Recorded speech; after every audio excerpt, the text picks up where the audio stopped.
In an age of steel, humanity thought it had conquered the ocean. They built a revolutionary vessel, confidently declaring it unsinkable. But on April 14, 1912, the freezing Atlantic shattered that illusion forever.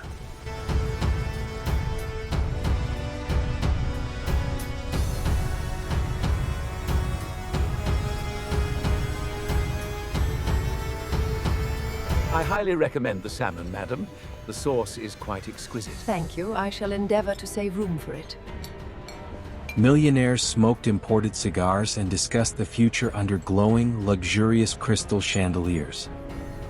The grand staircase was a masterpiece of polished oak, bathed in soft, ethereal light.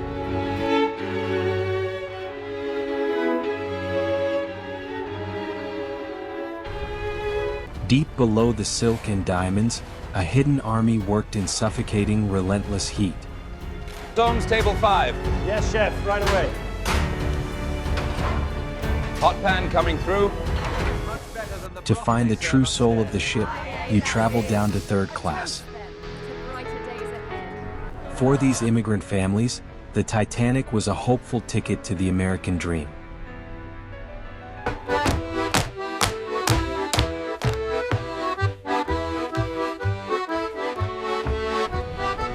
By the evening of April 14th, the freezing ocean became unnervingly flat and dark. High in the crow's nest, shivering lookouts stared blindly into the pitch-black, misty abyss. Urgent ice warnings buzzed through the radio, but operators were overwhelmed with passenger telegrams. At 11:40 p.m., a massive, silent shadow suddenly blotted out the freezing starry sky. The warning bell rang violently, shattering the peaceful night with a terrifying, urgent echo. Sheer panic erupted on the bridge as officers desperately fought to turn the wheel. But 46,000 tons of speeding steel could not defy the laws of physics. A heavy, sickening grinding sound echoed as the hull scraped against the ancient ice. Immense pressure popped the steel rivets, opening a fatal seam in the unsinkable ship. In the first-class smoking room, a slight shudder briefly interrupted a game of cards. But deep below, freezing ocean water violently burst through the ship's massive steel corridors. Exhausted engineers ran for their lives as heavy watertight doors slammed shut behind them. The chief designer reviewed the damage. The terrifying mathematics proved the ship would sink. A stunned Captain Smith stood in freezing silence, ordering the lifeboats to be uncovered. Annoyed wealthy passengers reluctantly put on life jackets, refusing to believe they were in danger. At 12:45 a.m., a blinding distress rocket shot into the vast empty night sky.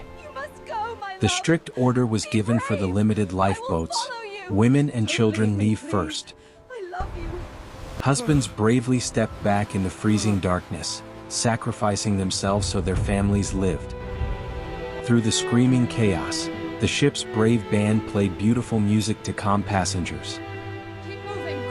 Desperate third-class passengers finally broke through, only to find the lifeboats were already gone. By 2 a.m., the colossal rear propellers lifted terrifyingly high into the starry sky. Over 1,000 people clung desperately to the railings of the steeply tilting deck. The glowing lights flickered rapidly, and then the Titanic plunged into total, terrifying darkness. Unable to bear the immense weight, the unsinkable ship violently tore itself in half.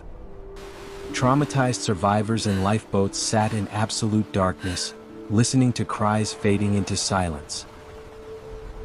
The morning sun revealed a perfectly calm ocean, littered with the tragic, floating debris. 2 hours later, the rescue ship Carpathia finally arrived through the deadly ice fields. 705 exhausted survivors were pulled from the freezing, vast Atlantic waters. As they sailed away, they left behind the ship and everyone they deeply loved. The shocking news reached New York. The ship that could not sink had vanished. 100 souls lost. There must be some mistake. The tragedy humbled the I modern know, world, dear. proving nature Hold on still to hope. conquered human wealth and engineering. In 1985, the majestic, rusted bow finally emerged from the deep ocean's ghostly shadows. Scattered shoes and pocket watches remain frozen in time on the dark ocean floor. Titanic remains a permanent tomb for dreamers, a fateful night we'll never forget.